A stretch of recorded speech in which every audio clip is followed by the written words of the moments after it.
ouvir a palavra de Deus.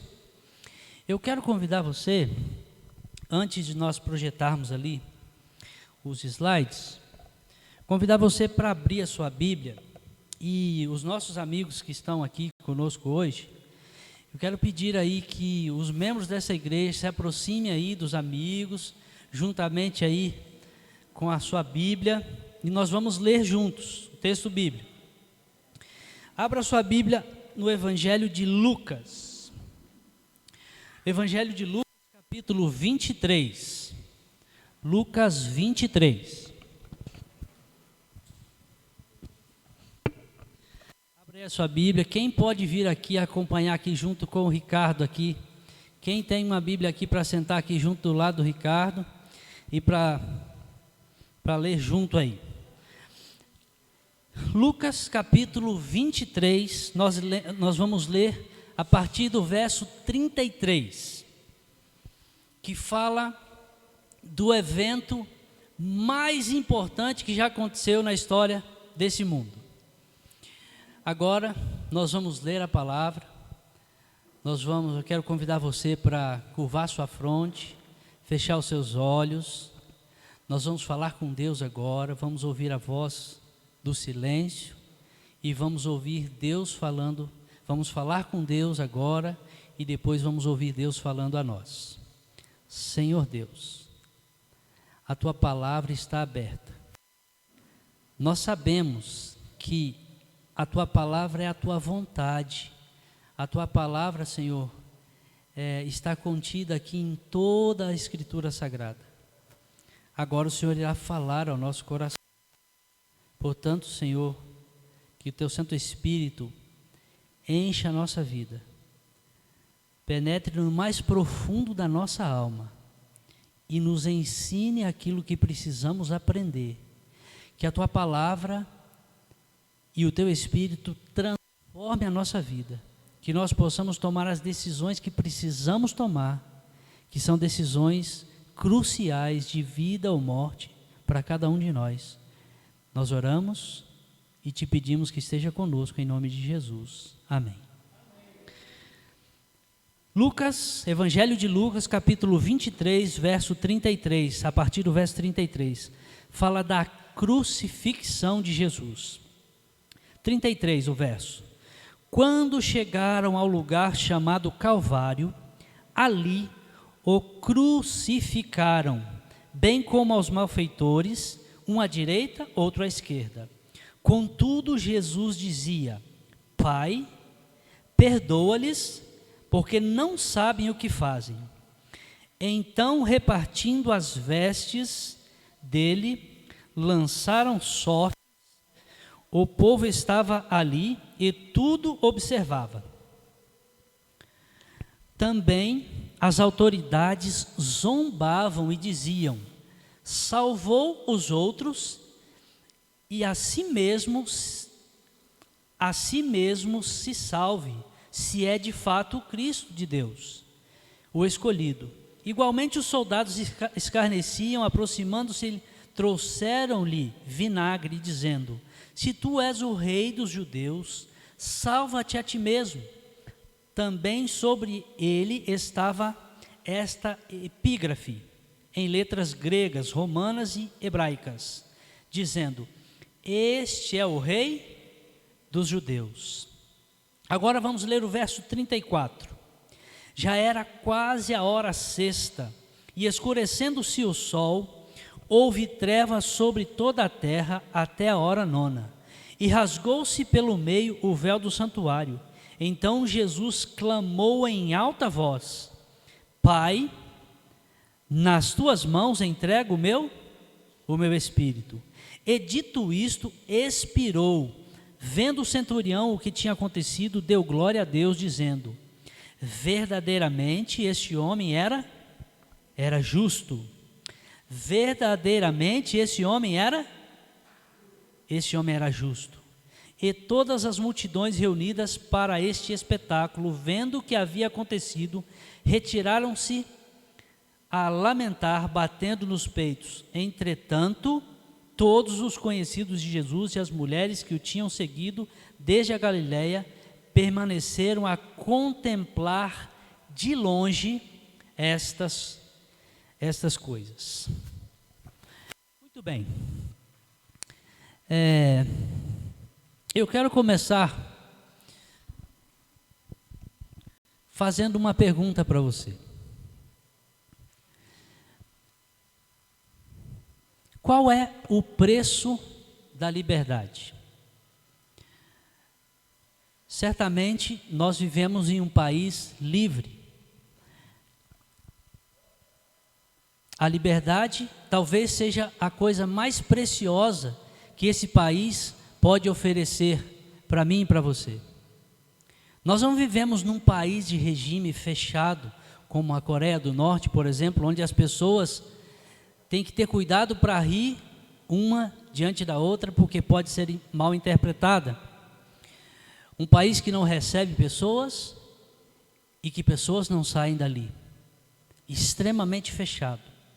Onde as pessoas não têm liberdade, onde as pessoas não têm liberdade de ir à igreja, de servir ao Deus que querem. Mas eu e você vivemos em um país livre, onde talvez a maior das bênçãos desse país é que ele é um país livre. O Brasil é um país livre. Mas qual é o preço da liberdade? Você conhece esse homem? Já ouviu? Bom, eu estou olhando para a tela ali e não estou vendo nada ali. Imaginava que vocês estivessem vendo alguma coisa ali. Muito bem. Nosso sonoplasta, nós temos como projetar imagens ali? Se não, a gente vai falando. Muito bem. O personagem que eu quero apresentar para vocês, daqui a pouco, se aparecer a foto, eu vou mostrá-lo. Ele se chama Michael Henline. Michael Henline, ele foi preso no ano de 1977 nos Estados Unidos, acusado de matar um homem chamado McGarry e de esconder o corpo desse homem. E ele então foi preso e condenado, e ele viveu por 36 anos em uma prisão. 36 anos em uma prisão. Então, em 2014, há poucos anos atrás, após o resultado de um teste de DNA, foi descoberto que não era ele o autor do crime. E então ele foi absolvido e solto. Por 36 anos, aquele homem esteve preso em uma cadeia que não era para ele. Por 36 anos ele foi privado de estar com a sua família, de estar com os seus amigos, de estar na presença dos seus queridos por 36 anos. Você sabe o que é isso? Estar preso injustamente durante tanto tempo, de estar em um lugar onde ele não merecia estar por tanto tempo. Por 36 anos ele pagou por um crime que ele não cometeu. Eu conheço uma história semelhante. Eu conheço a história de alguém que pagou por um crime que não cometeu. E a história é de alguém especial, de alguém que lemos aqui no capítulo 23 de Lucas. Cristo Jesus é a maior representação do que é a prisão de maneira injusta, do sofrimento e de uma condenação injusta. Não existe representação maior que essa, do que Cristo Jesus, viver e morrer num mundo que não era para ele, sofrer as consequências de crimes, de erros, de pecados que não era dele. Michael Henline viveu por 36 anos. A Bíblia diz que Jesus Cristo carregará nas suas mãos as marcas por toda a eternidade. Por toda a eternidade. Ele carregará nas mãos e no seu corpo as marcas do sofrimento de um crime que ele não cometeu. Lá em Gálatas, no capítulo 4, versos 4 e 5, diz que quando chegou a plenitude do tempo, o que aconteceu? Jesus veio e nasceu no ventre de uma mulher, no tempo certo. Deus, a Trindade, Deus Pai, Deus Filho, Deus Espírito Santo, já havia programado que se o homem, porventura, errasse, e Adão e Eva caíram em pecado, e condenou, consequentemente, toda a raça humana, e já havia um plano estabelecido por Deus Pai, Deus Filho e Deus Espírito Santo, que Jesus Cristo viria e sofreria as consequências do pecado. Porque a Bíblia diz que o salário do pecado é a morte. O preço do pecado é a morte. Quem peca deve morrer. Deus é um Deus de princípios. O padrão divino é esse. Deus não é um Deus de erro. Não combina a injustiça, o erro, o pecado com a beleza da santidade de Deus. Mas Deus criou a mim e a você com livre-arbítrio. Você decide o que quer fazer da sua vida. Você decide que caminho seguir. Ontem nós vimos isso. Nós vimos que nós decidimos o que fazer da nossa vida, as escolhas que fazemos. Mas mesmo Deus sabendo, mesmo Deus colocando o maior dom na vida do ser humano, que é o livre-arbítrio de decidirmos o que fazer da nossa vida, mesmo sabendo disso, Deus também já proveu um meio que é Cristo Jesus vindo e sofrendo na sua pele, na sua vida, as consequências dos erros e dos pecados que eu e que você comete. Que coisa maravilhosa. Aqui está a essência da graça. Como entender isso? Como explicar isso? Lá em Deuteronômio 29 e verso 29 diz assim: as coisas encobertas pertencem a quem? Pertencem ao Senhor. Aquelas que Deus decidiu nos revelar, Ele nos revelou. E outras coisas Deus não nos revelou. Ou seja, a encarnação de Cristo, a vinda de Cristo como homem nessa terra é um mistério que eu e você não conseguimos compreender. Como explicar isso? Como explicar isso? Lá em 1 Timóteo 3,16 diz que não há dúvidas de que é grande o mistério da piedade. Deus foi manifestado em corpo, justificado no Espírito, visto pelos anjos, pregando entre as nações, crido no mundo, recebido na glória. É um mistério a vinda de Cristo Jesus. Como explicar amor tão grande assim? Muito bem.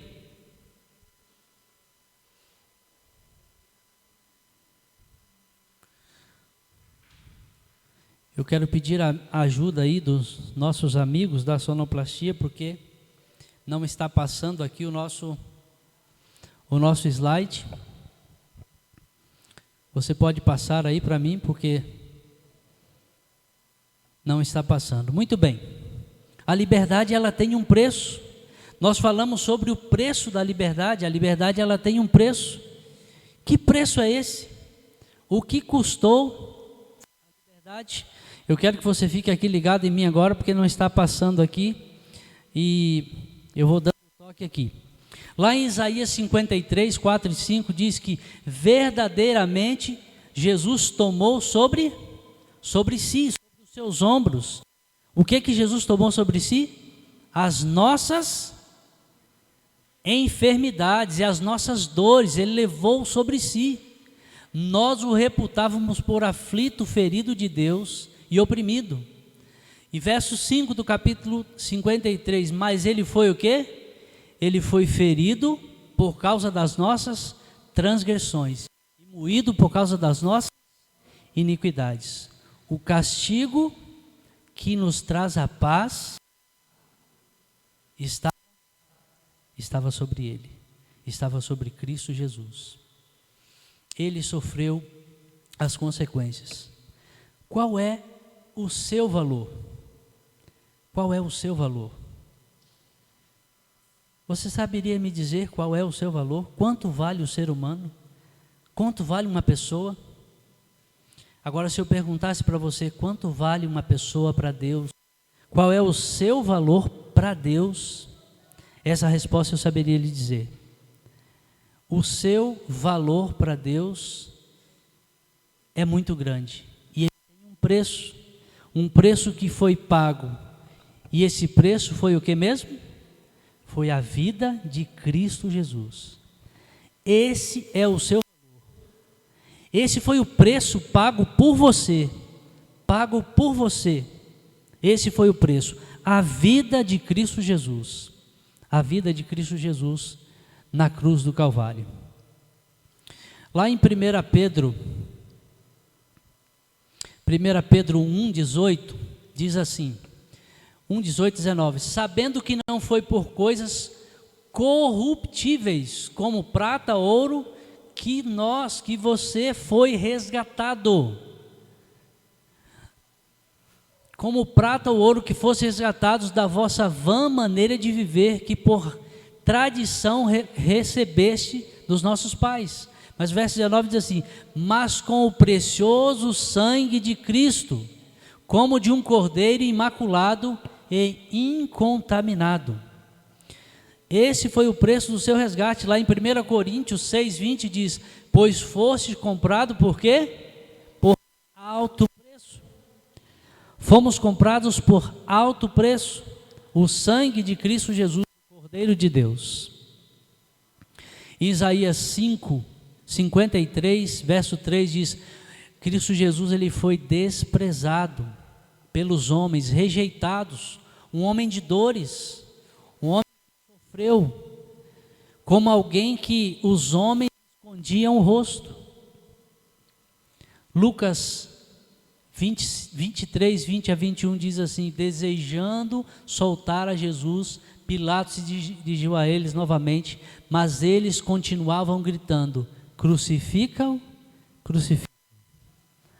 No momento em que Cristo Jesus estava sendo levado para a morte de cruz, as pessoas que conheciam a Jesus, que conviviam com Ele, que viram os seus milagres, que receberam de Cristo cura, muitos deles presenciaram os milagres que Cristo fez, mas no momento da sua crucifixão, em que Cristo teve a possibilidade de ser absolvido, aquela turba, aquela multidão gritava, crucifica-o, crucifica-o.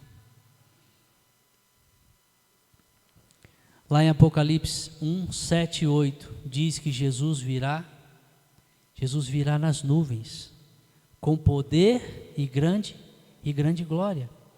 Esse mesmo Jesus que um dia foi rejeitado por muitos, ele virá com poder e grande glória.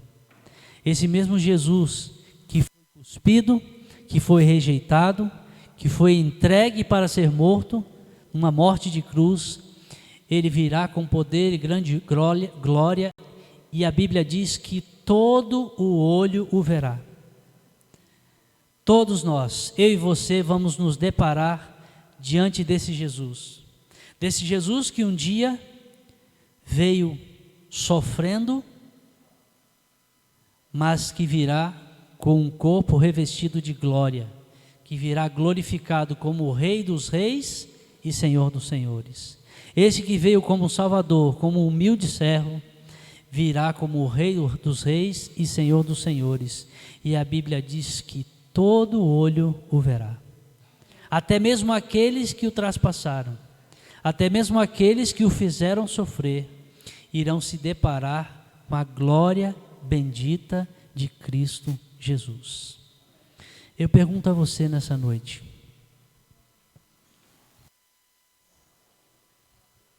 como você enxerga o sacrifício de Jesus na sua vida? De que maneira você recebe esse presente, esse dom precioso?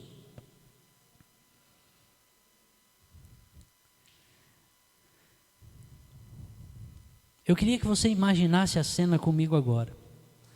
É seu aniversário e alguém chega com um bonito presente e entrega a você, e você diz então: olha, eu não quero esse presente. E aquela pessoa que preparou aquilo com tanto carinho e entrega para você, e você diz: eu não quero, e você vira as costas e sai de perto. Essa é uma cena agradável de se imaginar? Jesus Cristo entregou a mim e a você o maior dos presentes, que é a salvação através da sua morte, na morte de cruz. O maior desejo de Cristo Jesus é a salvação das pessoas.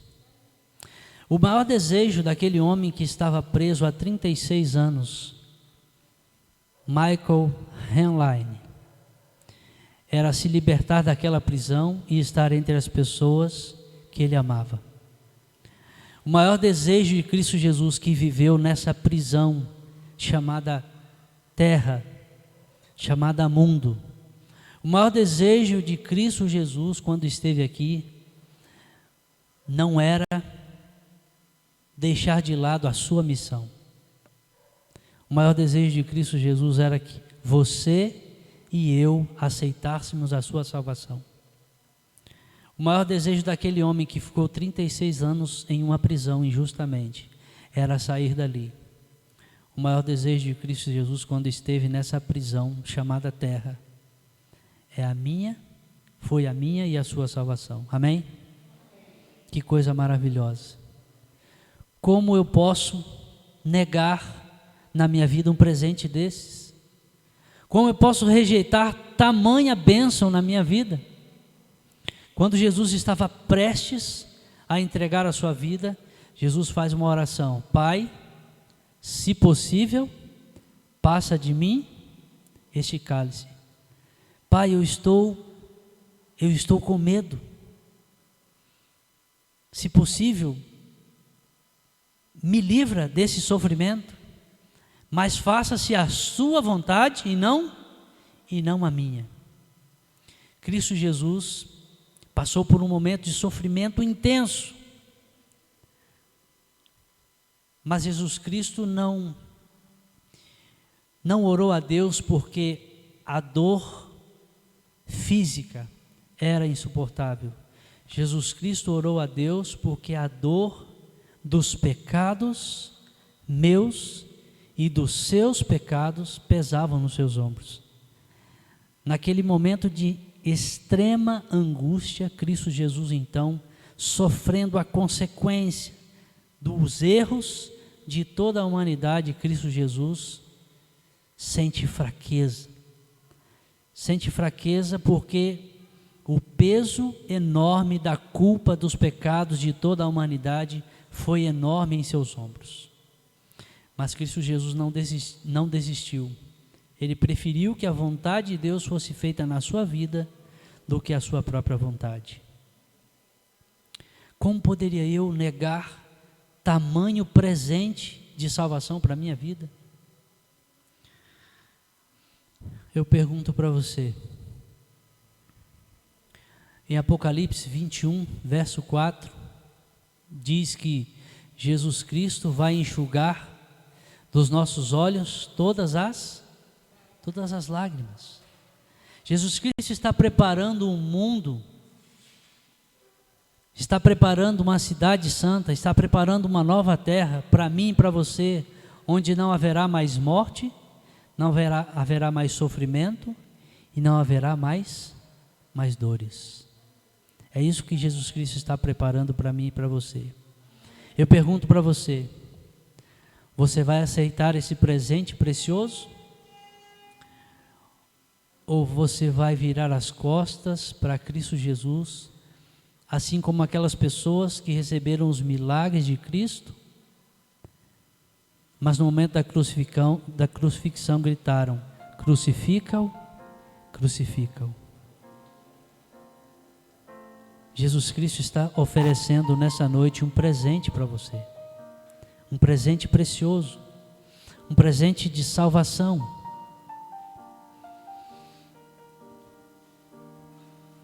E eu pergunto para você: o que é esse Jesus maravilhoso na tua vida? O que ele representa para você? O que é esse Jesus? Aquela multidão que, enquanto precisavam de cura, seguiam Jesus de perto. Mas no momento da sua morte, rejeitaram o que ele tinha para oferecer.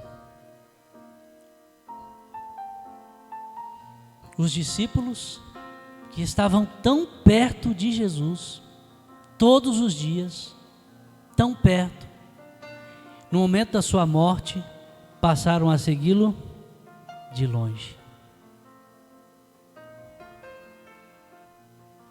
Sabe, as pessoas, elas precisam de um Deus, elas querem e precisam de um Deus presente para resolver os seus problemas, mas querem dar o maior presente, que é o seu coração, a Deus. Já parou para pensar nisso? As pessoas querem um Deus presente para resolver todos os seus problemas, mas não querem entregar de presente para Deus o seu coração. Querem um Deus para resolver as suas dificuldades, somente para isso. Eu pergunto: e você? De que maneira você tem lidado com a salvação?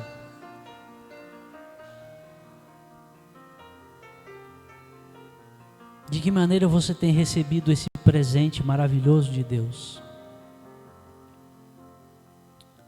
Um dia, todos nós, eu e você, todos estarão diante da presença de Cristo Jesus, ricos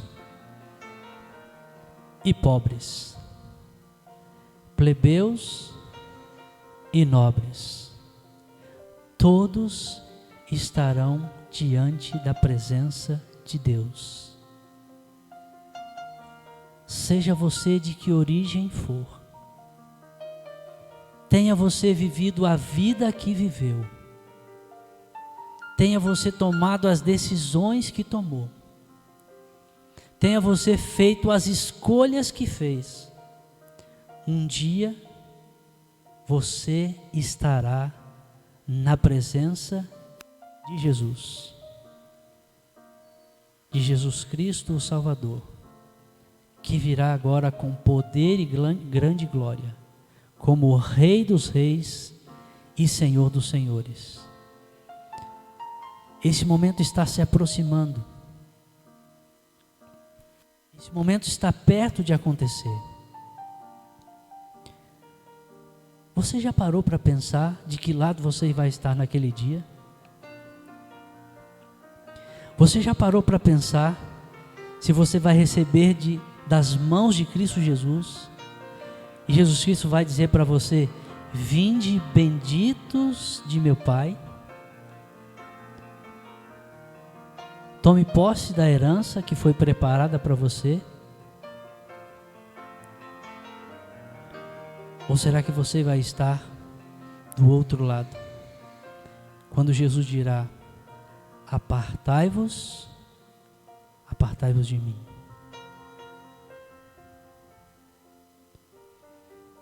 Um dia, todos nós, eu e você, ricos e pobres, plebeus e nobres, todos se apresentarão diante do trono de Deus. Eu quero convidar minha esposa agora e ela irá cantar uma música que fala